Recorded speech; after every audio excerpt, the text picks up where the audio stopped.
Hello, gentlemen. Jeff Sanchez, children's rights advocate here again.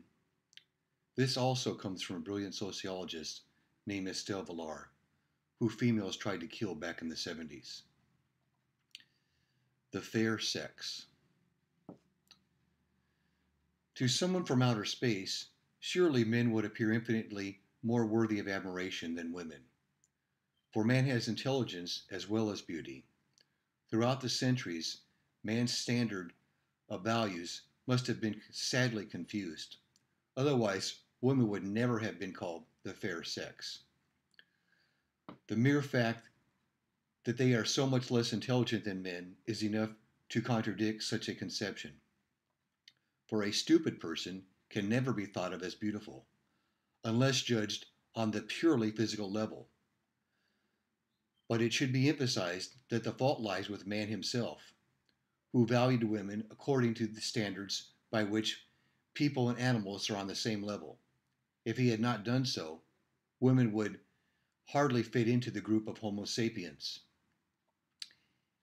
A man needs women because he needs something to which he may subject himself, but at the same time, he must retain his self-respect. This leads him to endow women with qualities that will justify his subjugation. A woman has never yet made any attempt to use her wits. He cannot call her intelligent, but he gets close to it by creating the concept of women's intuition. So in the absence of any other real qualities, he calls her beautiful. Anesthetic standards are necessarily subjective, and each anesthetic judgment one makes is an act of personal choice. But subjectivity quickly turns into an excuse, and a man is only too pleased to become a slave. A man assumes that since woman adores herself with the obvious intention of drawing all eyes towards her self, she must have some reason for her actions. So man finds woman beautiful because woman thinks she is beautiful. Indeed, he is very grateful for being allowed to share this opinion. But feminine claim to beauty is also supported by subterfuge, a trick, a woman's greatest ideal of life without work or responsibility. Yet who leads such a life but a child with appealing eyes, a funny little baby dimples, and sweet layers of baby fat, and clear taunt skin, the darling miniature of an adult. It is a child that women imitates. Its easy laugh, its helplessness, and its need for protection. A child must be cared for. It cannot look after itself. And what species does not look after its natural instinct, look after its offspring? It must, or the species will die out.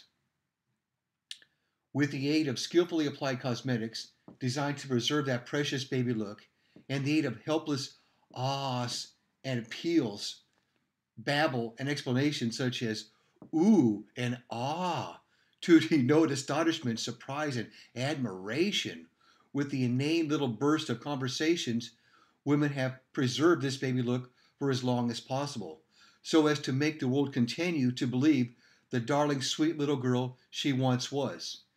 And she relies on the protective instinct of man to make him take care of her.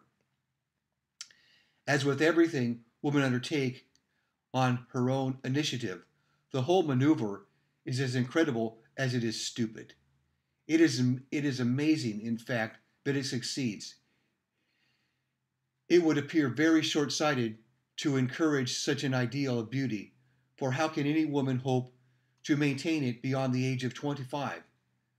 Despite every trick in the cosmetic industry, despite magazine advice against thinking or laughing, both tend to create wrinkles.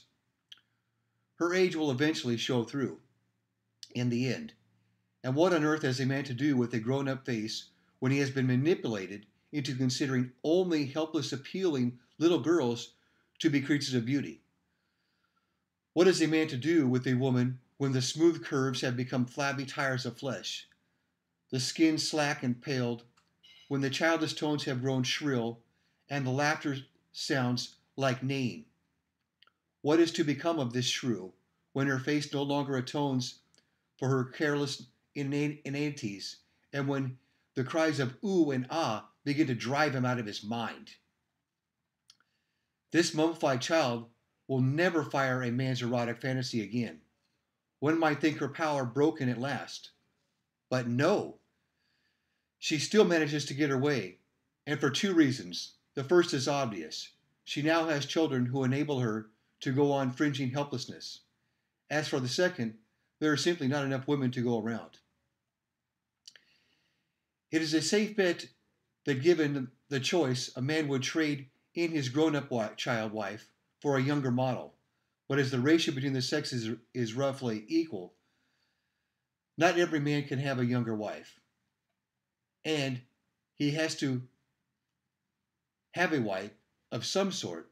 He prefers to keep the one he already possesses. This can easily be proven. The man will always choose a younger wife. And if an attractive woman has a choice, she will choose a younger man every time, providing he is financially secure. This is not, of course, for authentic reasons, but any luck, he will be able to provide for her longer. And on the other hand, if offered a rich man of 40, a woman would certainly prefer him to a poor man of 20. Women certainly know what they want from men and know exactly on which side their bread is buttered. It is lucky for the adult woman that men do not consider themselves beautiful. Their smooth bodies kept trim by hard work, their strong shoulders, their muscular legs, their melodic voices, their warm human laughter, the intellectual expression on their faces, and their calibrated, meaningful movements overshadow those of women completely. Even in a purely animal sense, and since they, unlike women, work on their bodies and therefore are preserved for future use, men also retain their beauty longer. As a result of their inertia, women's bodies rapidly decay, and after the age of 50, they are nothing but indifferent heaps of human cells. One only has to observe a 50-year-old housewife on the street and compare her appearance with that of a man of the same age. Men are not aware of their beauty, and no one mentions it. There is so much rubbish written about and talked about the charm of women. Even children and animals are considered graceful, adorable, and delightful. But men are at best praised for their steadfast courage and reliability, all qualities useful to women. Having nothing to do with physical appearance, it would be difficult to find a description of the male body except in a medical textbook. And outside of these, who would ever dream of going into great detail about his exact shape of his lips, his precise shade of his eyes, a special kind of light, and as for the delicacy of the nipples or pleasing shape of his scrotum and his testicles? Just imagine man's amusement and amazement if they were the subject of hymns and praise. Men are not used to having their looks discussed. Grown women, as a rule, ugly creatures, have time and opportunity to admire men, but rarely see them. It is not that women are mean or envious. It is that she thinks of him as a machine for the production of material goods. And who regards a machine as an object of beauty? It is something that functions, and men judge themselves similarly. They are far too worn out by their role as providers and by the eternal rat race to think of being objective about their own looks. All this is pointless discussion anyway, for basically men are not interested in the possibility of being beautiful. What point would that give to their labors? Women must be the ones who are beautiful, helpless, adorable. They must, in fact, be lacking a more precise definition, the fair sex. Take care.